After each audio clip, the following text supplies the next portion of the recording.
Hoy en la agenda pública, la próxima semana se inaugura la feria del libro más antigua del país, la Feria de Minería, que llega a su edición número 35 y trae grandes novedades para los habitantes del mundo del libro en español.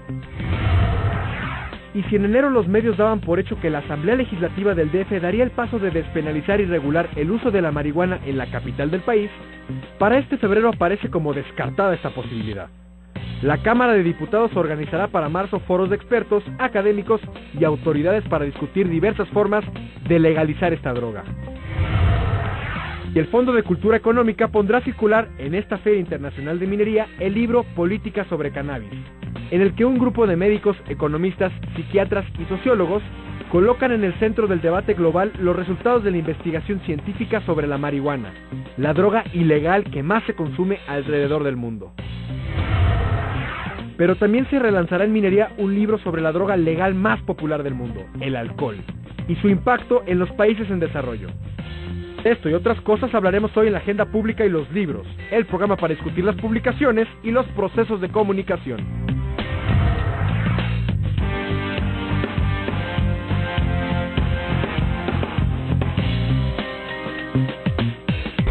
Este programa ha sido preparado y grabado para sustentar los temas de la agenda pública en fuentes bibliográficas, en libros clásicos y actuales, como un esfuerzo para elevar con usted la calidad de la esfera y del debate público.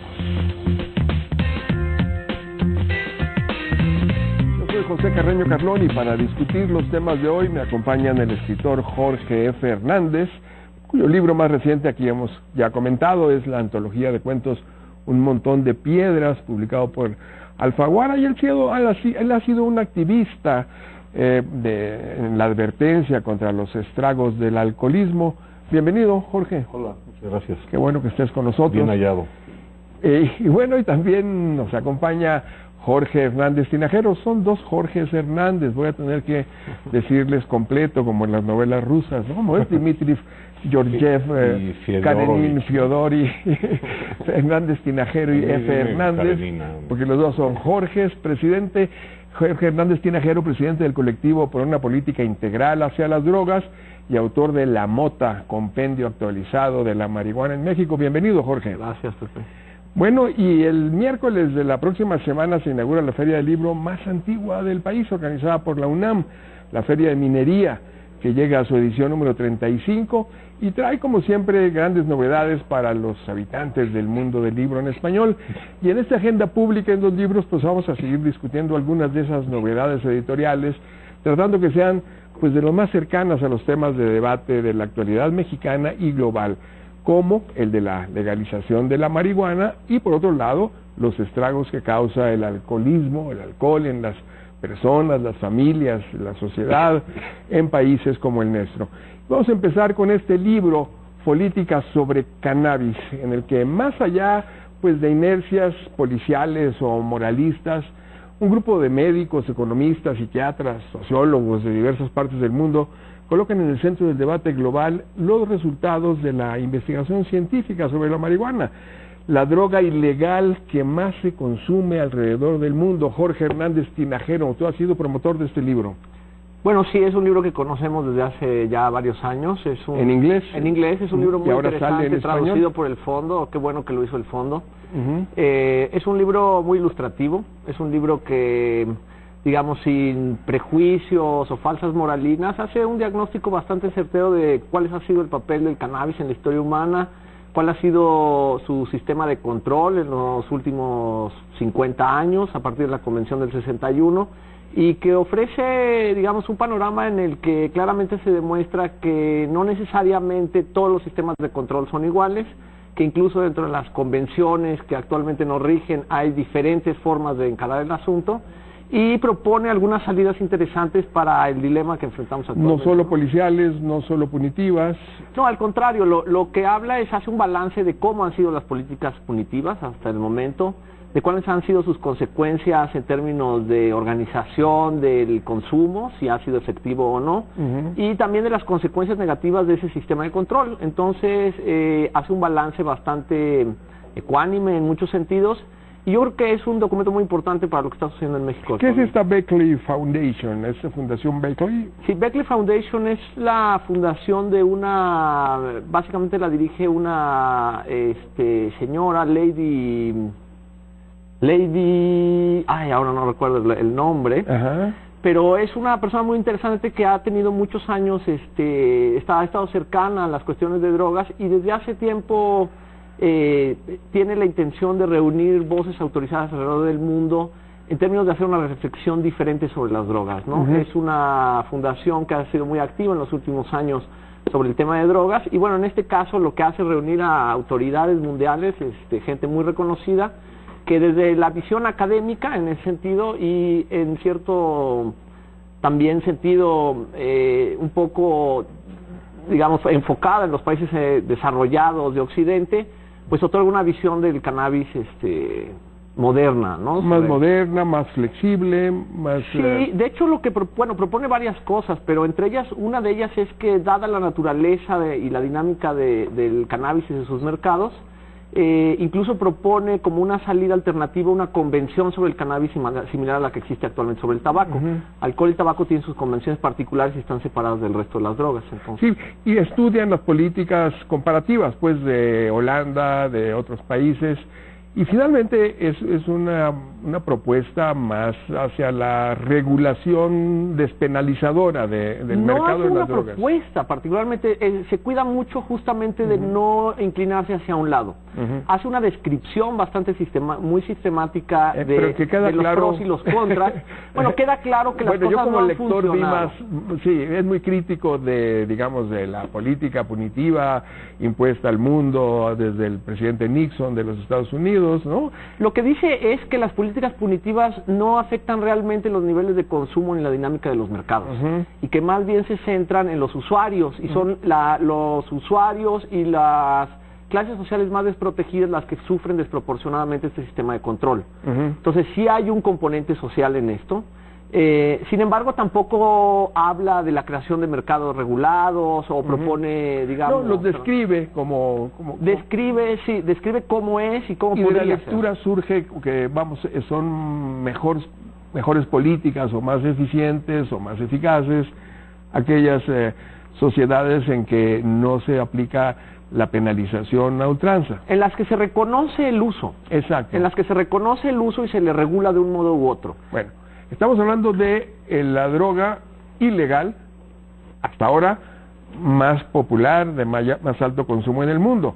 Pero ahora también vamos a relanzar en minería un libro sobre la droga legal más popular en el mundo, la legal, el alcohol, se llama, y los países en desarrollo, se llama el libro, bajo la divisa de que ningún órgano del cuerpo queda inmune al daño relacionado con esta otra sustancia de curso legal, que es el alcohol, aparte de los trastornos emocionales, mentales en los individuos, las familias, así como estragos en las economías y las sociedades de nuestros países. Jorge, tú has sido muy enfático en esta historia. No, lo que pasa es que yo acepto que tengo la enfermedad. Ajá. Yo creo que donde podemos entendernos todos los Jorges y todos los Hernández está en que yo no es que esté a favor de la prohibición de la venta del alcohol. Lo que pasa es que yo asumo que quienes somos alcohólicos padecemos una enfermedad. Esto es muy importante porque en un país como México, el decir yo soy alcohólico y no beber significa que mucha gente diga eras alcohólico, y no, es como el diabético sigue siendo diabético aunque ya no tome azúcar. Exacto. Ahora, sabiendo que no puede tomar azúcar, el problema del alcohólico es que sabiendo que el alcohol desata toda la cadena de desgracias que ya menciona usted, pues entonces tenemos que mantenerlo en remisión, pero seguimos siendo alcohólicos. Si es una enfermedad, la Organización Mundial de la Salud así lo dictaminó hace muchos años, y en el programa, por ejemplo, de Alcohólicos Anónimos, de ahí se parte, que es que es una enfermedad de obsesivo compulsivo, de adictiva, que sí mina todo el organismo del enfermo alcohólico. Yo acepto que tengo incluso familiares muy cercanos que beben alcohol, pero no son alcohólicos. Ahí está, digamos, el primer termómetro, que una persona pueda beber media copa de vino y dejar el resto en el vaso, al alcohólico le llama mucho la atención porque el alcohólico se acaba hasta la última gota, ¿no? Exactamente.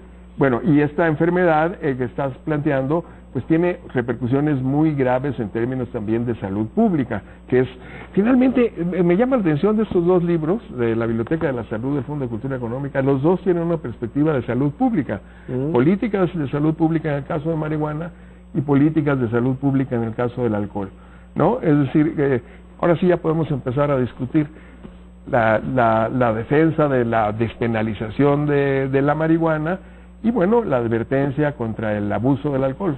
Bueno, yo creo que lo que hace mi tocayo llega a medio camino a donde tenemos que llegar también la yihad islámica del alcoholismo, es decir, los que son muy ortodoxos dirían que yo ni tengo por qué sentarme a platicarlo, es decir, habría que prohibirlo y punto, pero yo digo que no, tiene que haber, en primer lugar, lo único que nos salva está en los libros. Exacto. Ahora, ahí empieza mi escepticismo, porque lamentablemente mucha gente no lee y no se deja orientar y no saben exactamente cuáles podrían ser las consecuencias de una profunda adicción, ya no solamente a la marihuana o al alcohol, sino al chocolate.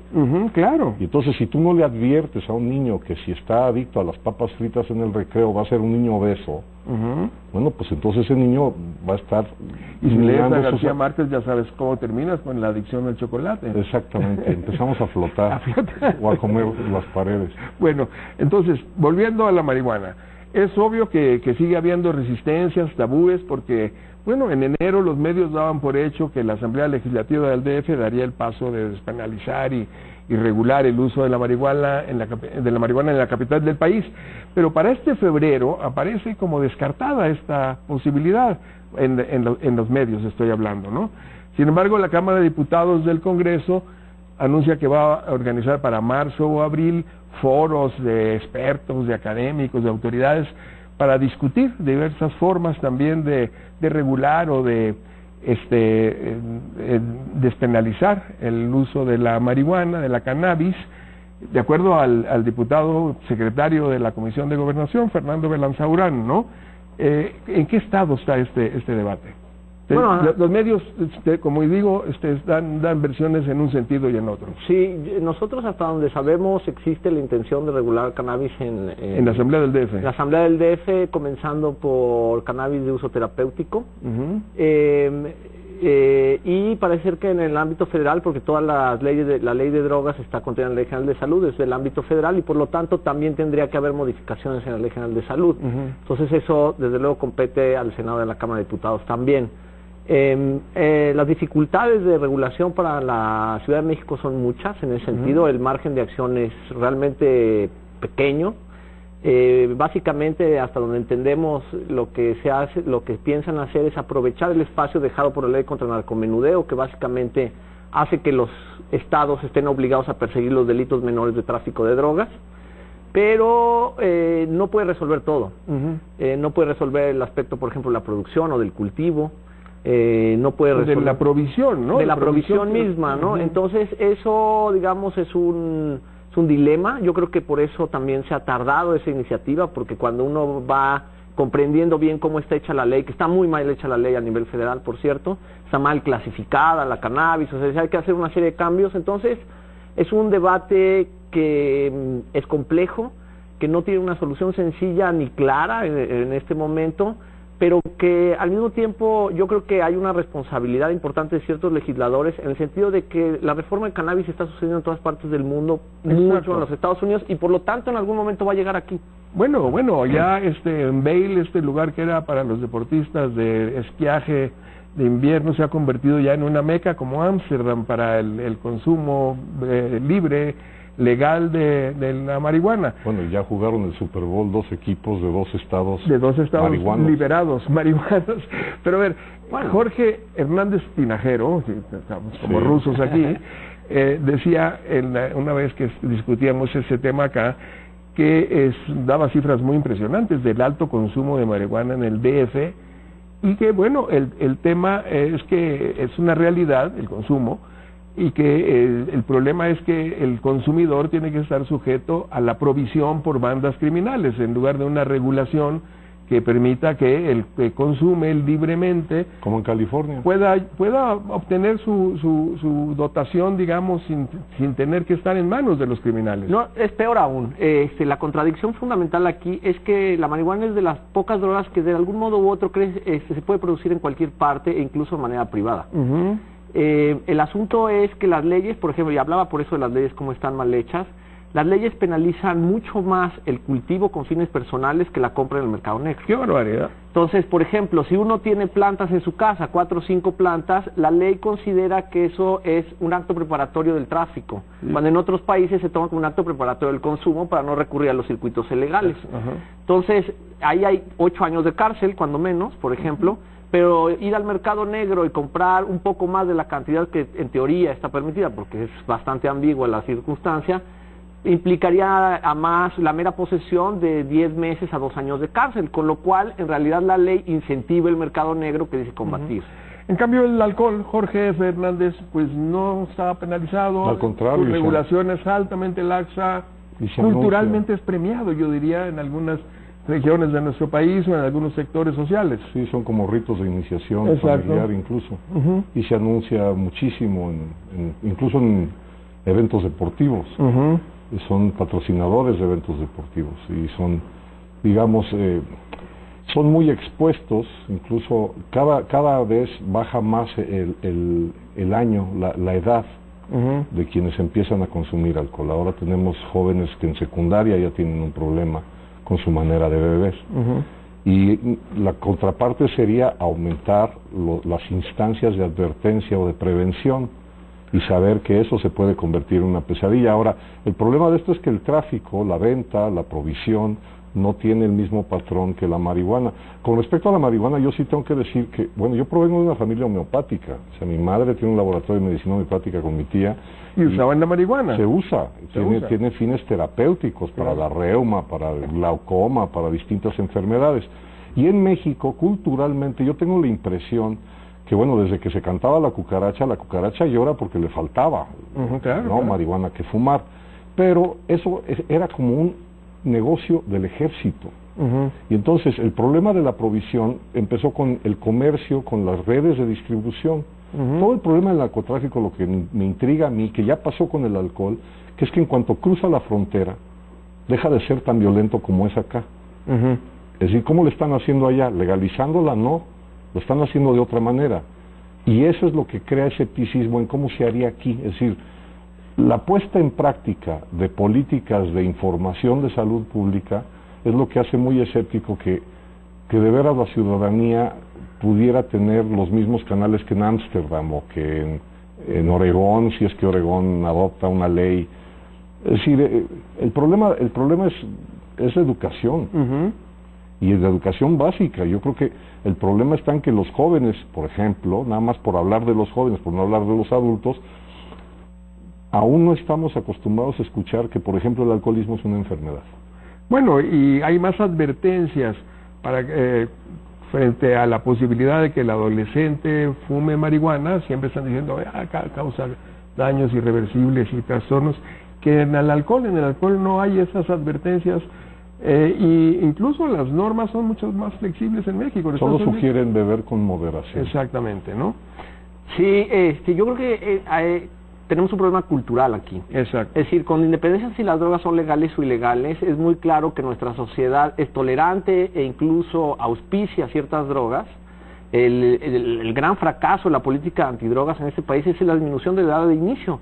O sea, porque si lo vemos en términos legales, cuando los menores consumen alcohol o tabaco, algún adulto se los tuvo que haber suministrado, y ahí hay un delito contra la salud. Claro. ¿No? Entonces, ahí no somos muy omisos.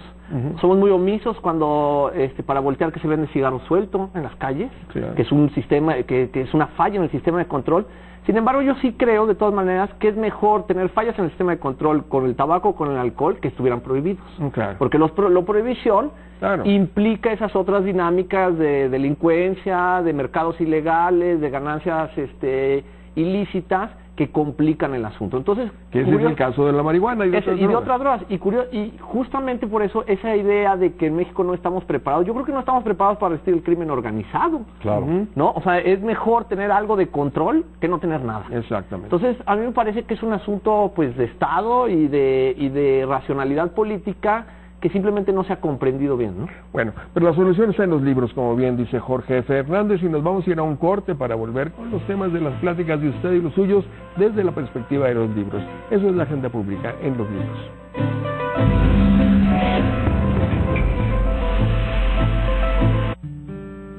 Ella fue a la farmacia por un medicamento. Él le está ofreciendo otro. Él apenas lleva semana y media trabajando en esta farmacia. Antes trabajaba en una tienda de ropa. No porque hoy tenga una bata blanca, ya conoce de bioequivalencia para poder cambiar tu medicina. Y tampoco sabe qué medicamentos son los mejores para ti. No permitas que te cambien el medicamento que tú pides. Entra al Círculo de la Salud. COFEMEDIR. Consejo para el fomento de la ética médica, dispensación y uso racional de medicamentos. Ana Francisca Vega, experta en gadgets y tecnología. Adobe actualizó su herramienta de diseño Photoshop CC para que sea compatible ahora con impresoras en tercera dimensión. Siempre marcando la pauta en Fractal, lunes a viernes 4 de la tarde, por TV. Aquí nos vemos. Mientras Broso y su equipo van de un tema a otro, entre la información y la música, nos quedamos con lo mejor de México y el mundo. De ideas claras, de figuras que trascienden, de asuntos que se quedan. El Mañanero, lunes a viernes 6:30 de la mañana, por TV. Aquí nos vemos. Tu deporte favorito no es solo un juego. Involucra preparación, constancia y entrega para llegar a esos instantes que te mantienen al borde del asiento.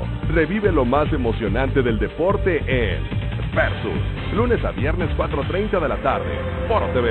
Aquí nos vemos. En Foro TV, permanece informado de las noticias más oportunas a las 3. Conoce lo último en gadgets, internet, tecnología y mucho más en Fractal. Y sigue las jornadas deportivas a nivel de cancha con Versus. Información, tecnología y deportes en Foro TV. Aquí nos vemos.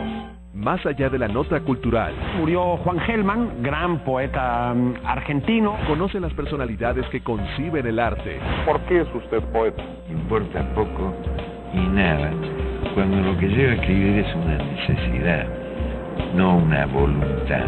Foro TV, aquí nos vemos.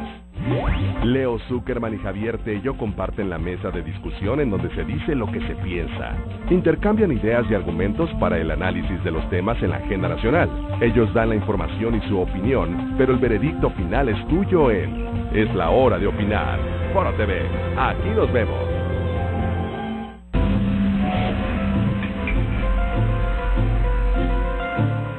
Y estamos de regreso y en esta agenda pública en los libros hay un libro en el catálogo del fondo sobre la vida de Malcolm Lowry, el autor de una novela cumbre de la literatura universal, Bajo el volcán. El libro este es Perseguido por los demonios. Es el título de esta biografía atormentada por ríos de alcohol, de culpas, de temores. Seguro la conoces, Jorge. Sí, claro, y es un gran libro, ya tuvimos oportunidad de hablar de Lowry aquí. Ya hablamos de Lowry, sí. Con Rafa Pérez Gay, un gran programa. Ajá. Y tengo muchos amigos que leyeron Bajo el volcán con el afán de seguir el menú del cónsul, es decir, tratar de Bueno, consumir... mi generación no solo seguía la dosis de mezcal, sino que además hicimos el recorrido del Farolito hasta... Y así quedaron, ¿no? Así quedaron algunos. Bueno, aquí se abre una ventana que tiene que ver con el alcohol, pero que también tiene que ver con la mota, que es, en algunas personas se ha asentado lo que yo creo que es un mito de que la inspiración se debe precisamente al alcohol. En mi caso, yo todo lo que escribí bajo la influencia del alcohol o algún psicotrópico no sirve para nada, ni una sola línea. De Quincy decía que sobre el opio, decía que sobre la capacidad onírica del opio, y decía, claro, pero si uno es carnicero tendrá sueños de carnicero. Claro. A ver, a mí me interesa mucho porque sí es muy prolija la literatura vinculada a drogas y alcohol, ¿no? Es decir, personajes y autores. En el caso de Malcolm Lowry eran las dos cosas, el alcohol era básico, Pero en drogas hay muchísimos, Antonín Artaud, en fin. ¿Cuál es la relación entre arte, creatividad artística y alcohol y drogas? Eso es muy importante para los dos, es un programa sobre libros. Sí, yo creo que existe una relación que todo el mundo aprovecha de manera distinta, ¿no? Hemingway, Lori, Burroughs, Dylan, en fin, Bukowski mismo, su vida estaba centrada en eso y con eso escribía, ¿no? ¿Puedes decir el chiste negro de Seymour Hoffman? No, ahora decimos que vivió como Hoffman, pero murió como burro. A ver, explícaselo al auditorio. Albert Hoffman fue el descubridor del LSD en los años 50. Y se metió todas las drogas de la A a la Z. Sí, amigo de Junger, un gran experimentador de drogas psicodélicas y, digamos, el padre de la psicodelia moderna, ¿no? Un científico de laboratorio suizo, ¿no? Bueno, metodológicamente muy sólido, ¿no? Vivió hasta sus 90 años, igual que Junger, que llegó a los 100. Es decir, lo cual habla también de la forma, como empezamos diciendo, de la forma en que uno accede a las drogas. Es decir, hay gente que puede beber bien, hay gente que no puede beber bien. Entonces, eso es un asunto personal. A mí me llama mucho la atención eso. Nosotros también consideramos que la adicción particularmente es un aspecto de la personalidad más que de la sustancia. Entonces, claro, las sustancias colaboran, son distintas entre cada uno y cada uno encuentra, cada persona y en el arte también encuentra en las drogas, en ciertas drogas, una fuente de inspiración o de destrucción o no encuentra nada.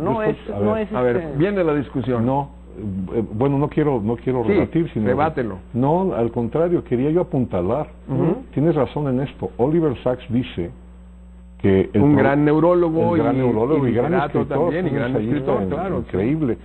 El problema no está en la gripe, sino que la gripe le dé a un ingeniero industrial, a lo mejor no produce un poema como cuando le da gripe al poeta Francisco Hernández, por decir.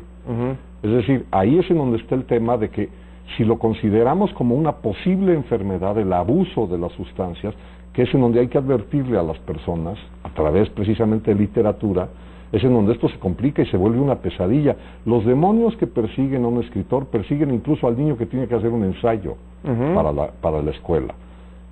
Hay quienes se bloquean y no lo pueden realizar. A lo mejor hay algún niño que con cereal azucarado encuentra la motivación para terminar ese ensayo. Si abusa de ese cereal, pues va a ser un marranito en la prepa. Bueno, es muy complicado. Aquí está esta obra monumental, editada por Turner y el Fondo de Cultura Económica de Madrid. Una coedición. Es La búsqueda del olvido, historia global de las drogas, 1500-2000, 5 siglos de historia de usos y abusos de los estupefacientes. Una obra colmada de citas, se las recomiendo mucho, lo mismo de Dickens, que de Valéry, que de Auden, que de Freud, incluso de Marilyn Monroe, ¿no? Y sí, la obra, realmente podría llegar esta obra a 2014 y seguro incluiría algunas de las miles de citas que produjo la muerte de la semana antepasada de Philip Seymour Hoffman, Jorge Hernández Tinajero. Sí, la ciencia ha tenido también su papel con las drogas. De hecho, Watson y Crick dijeron que ellos, digamos, me parece que fue Watson, dice que se le ocurrió el esquema helicoidal del DNA en un viaje de ácido. Entonces, también el análisis ha usado a las drogas. Freud fue cocainoma, ¿no? Y el otro Watson es el cronista de cómo Sherlock Holmes tenía que meterse su dosis de la solución al 7% de cocaína para resolver. Sí, que por cierto acabo de leer una defensa del mismo, de ¿cómo se llama? El escritor Arthur Conan Doyle, diciendo que no era un adicto, que simplemente se inspiraba no, era cuando se aburría, en realidad. No era una cuestión del ocio. Y hay muchos otros libros, tratamientos como estos sobre moralidad, legalidad, drogas, y sobre drogas y derechos, que es justamente el tema, ¿no? Es decir, el tema de drogas y derechos se basa mucho en los derechos liberales, ¿no? De la permisividad y, claro, combinados con temas de cultura, de ética, de moral. Jorge, te queda medio minuto, creo. Bueno, lo que queda claro digamos, con toda esta literatura es que las drogas siempre han estado ahí y estarán, ¿no? Eso es algo que es importante reconocer. El alcohol ahí ha estado y va a estar, no se va a ir. La cosa es cómo como sociedad encontramos formas regulatorias que respeten los derechos individuales, pero que también adviertan y y que atiendan un problema de salud cuando ese se vuelve un problema. ¿Sí?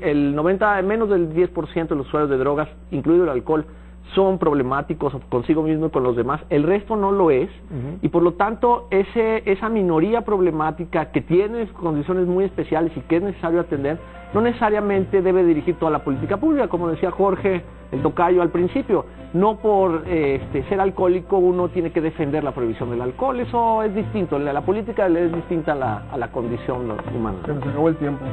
Bueno, muchísimas gracias. Jorge, tenemos que seguirle. Jorge Hernández, Tinajero y F. Hernández, muchas gracias a ustedes también por acompañarnos hoy. Buenas noches y buena suerte.